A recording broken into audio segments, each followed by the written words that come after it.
ఇప్పుడు కెరియర్ మీద ఫోకస్ చేస్తున్నాము, సో మనకి ప్రెగ్నెన్సీ ప్లానింగ్ చేసుకోవట్లేదు అని చెప్తుంటారు. ఇది ఏమాత్రం కరెక్ట్ కాదండి. ఇప్పుడు నా పర్సనల్ విషయమే చెప్తాను మీకు.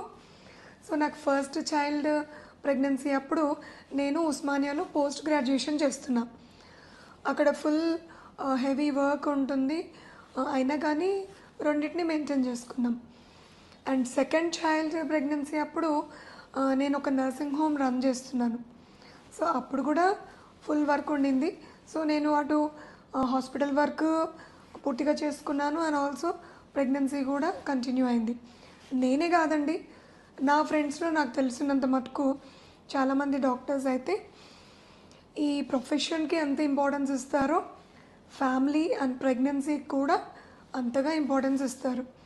సో నా సలహా ఏంటంటే, మీ కెరియర్ మీద ఫోకస్ పెట్టినా కానీ pay attention to your family life and also your pregnancy and kids.